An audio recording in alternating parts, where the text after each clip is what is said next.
Keeping your home clean with kids.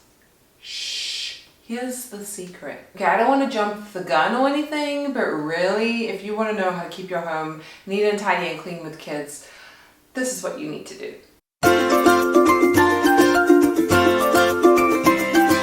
When people come into my home, they often are surprised by how clutter-free, clean and tidy it is. They know I have 3 kids. You know, I look after our house myself, and they are always commenting on that fact. Now, here's the deal. I don't want to break the fantasy when it comes to people coming to my home, because I know they're coming and I am going to put in some effort to make my home look presentable. The emphasis is on the word some. I don't need to spend hours and hours preparing my home for guests, because of a few things that I'm going to talk about in this video. And that's where I think it's maintainable to keep your home nice, clean and tidy. I can probably get my house into visitor-worthy shape within 5 to 10 minutes, depending on what state it's in. So in this video, I really hope to shift your perspective on how to keep your home tidy with kids. I want to elevate your expectation that you actually can have an organized and tidy home, even with a baby, toddler, and beyond. I want you to start thinking of your home with children in a different light, and I can't wait to share my tips with you, so keep watching. But first, hello and welcome. My name is Julie. I hold a clinical doctorate in occupational therapy, and I coach moms to go from feeling overwhelmed and stressed out, perhaps having homes that they do not feel proud of right now, to feeling calm and confident in their parenting and really enjoying their kids. My mission in life is for you to love your kids' childhoods just as much as they do, but also not to spend your whole life cleaning and, tidying up after them. So I'm very excited for this video. It's very close to my heart, and if you've been following along, you know that I love talking about these kinds of things. Please consider subscribing to the channel, like, comment. Let me know what kind of topics you want me to do more videos on. I also have 3 kids of my own. If you're new here, you might not know that. They are 7, 5, and 1, and I know what it's like to go through different stages of babyhood, toddlerhood, all the stuff that comes with it, and then adding more kids to the mix. It's a lot. So I really want to share what I have learned in hopes that it will help you. I also have a newsletter and a podcast that I put out every single week. So make sure that you are checking out the links down below for that and signing up for those so that you don't miss an episode or a newsletter release. And I'm very active on Instagram, so go over there. My link will be down there in the description. Send me a message. Tell me what's happening for you. What are things that keep you up at night as a mom? I would love to know. And with all that said, that's a big mouthful, I know. Let's jump into the video about how you can keep your home clean and tidy with kids. So there are many great habits that will keep your home in the condition that you want after you have children, and I talk a lot about these things kind of on my channel, so go back and look at the videos. You can see that might help you keep your home looking good. But essentially, if I had to boil it down to just 2 things, I think these are really the game changers, the deal breakers, if you will, and these are going to make the biggest difference when it comes to the sustainability of keeping your home clean and tidy. Number 1, can you reduce the amount of stuff that you have? I know all these minimalists, they say this all the time, but if you have less inventory to manage and control, less stuff, it's a lot easier, and it's a lot easier for your kids too. So that's number 1. Can you reduce what you have? Ask yourself that question. Do you need more stuff? And number 2, get your kids involved. That's crazy, right? That is just like, what? Revolutionary. That the people that live in your home would also help to keep it the way we want it. Now, I know what you're going to say to me. Well, my child's too little, or they don't listen, or it's just easier if I do it myself. I know. I've said these things to myself too. And I am going to shift your perspective so that by the end of the video, everyone's going to be on board. You know what I'm saying? All right, so let's go back a little bit. Once you have a baby, I'm pretty sure, I would bet money on this, that every parent goes through this mentality of like, wow, the smallest thing in our home, the smallest human in our home has the most stuff, right? You probably don't use the word stuff, if you know what I mean, because you're feeling overwhelmed. How can this tiny little thing have so many possessions, right? They don't even know what they are. So that's step number one, where you just are like kind of gobsmacked that you've acquired so many new things. Next phase is this little baby starts to move around and get into stuff. So it's like having a little gnome in your home that goes into your cabinets and your cupboards and your drawers and removes everything, you know?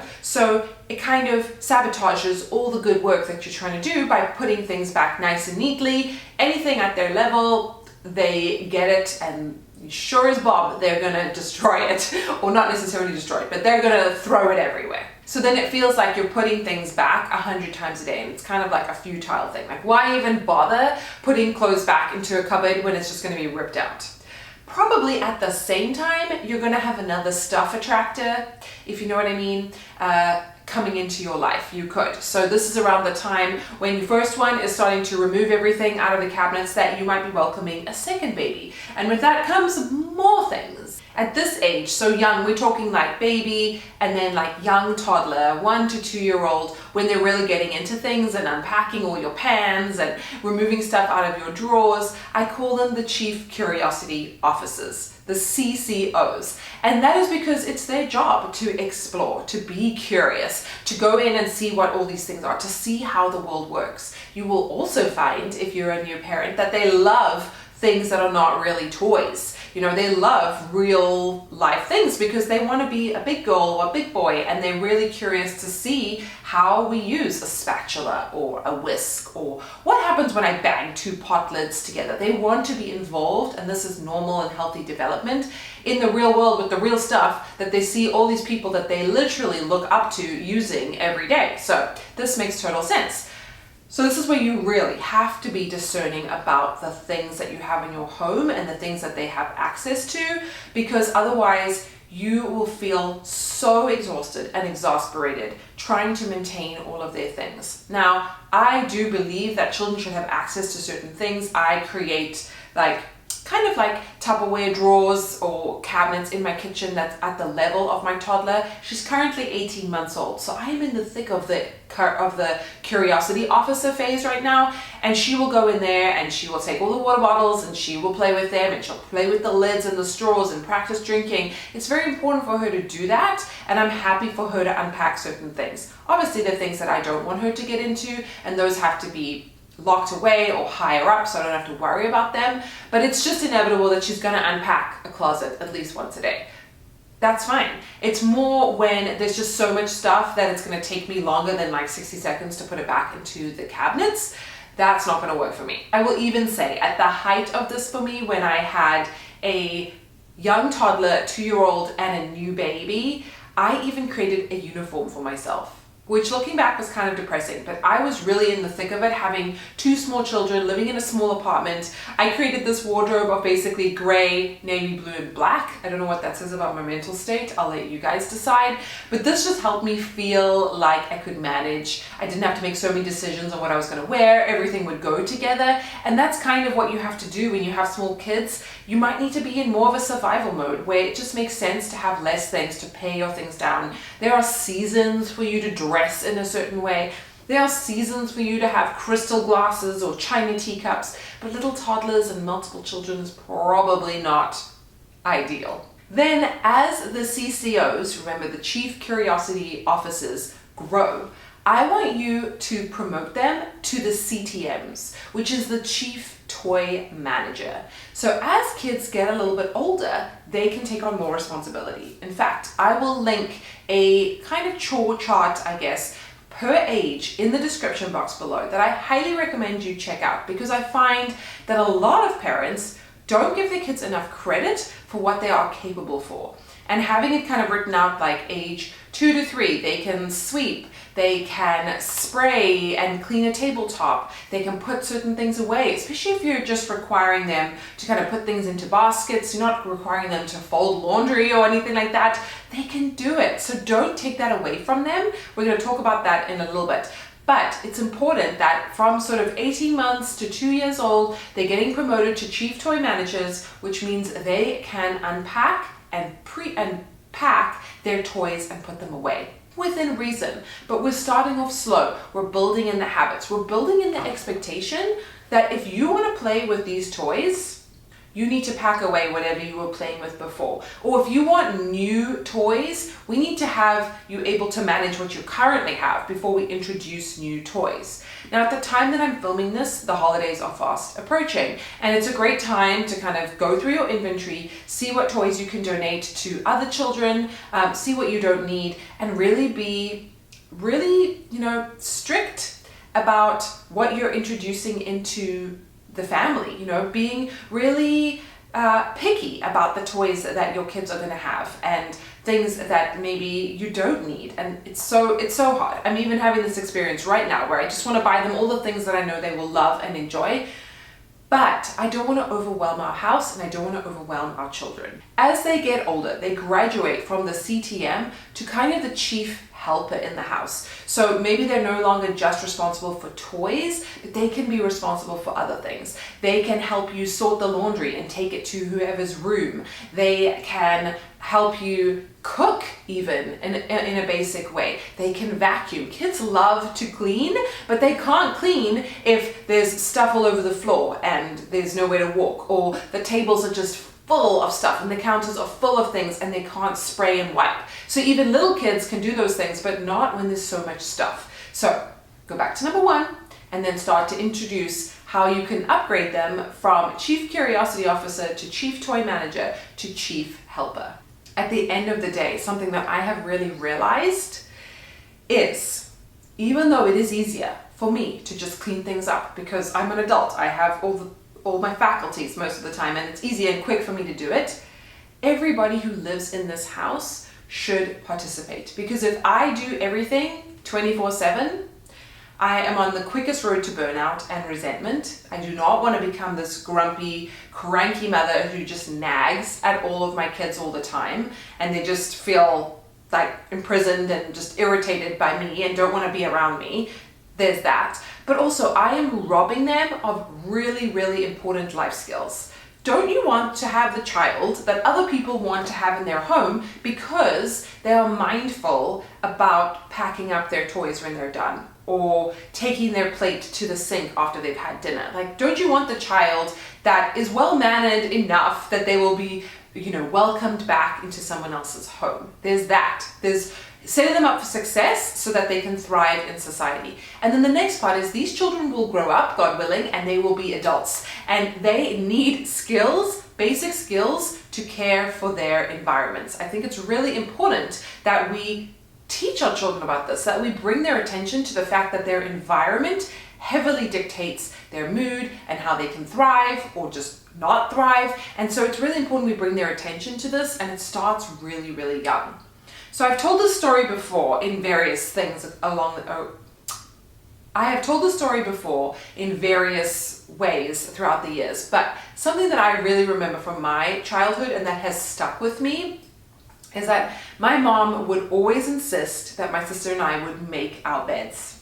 And I'd be curious, if my mom is watching this, she can let me know, but I don't know how long it took her for this to become automatic, but I feel like it was years. And it probably was years where in the beginning, when you have a little child who's 5, 6, 7, 8 years old, they're fairly, they want to please, they're compliant, and then they become teenagers. And man, I can only imagine what that was like.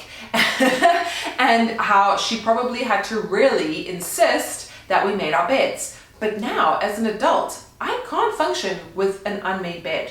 It's a problem. It's like to the point where it's a problem. Even when I go to a hotel or somewhere where my bed is going to be made for me, or it doesn't make sense for me to make my bed, I have a hard time not making the bed.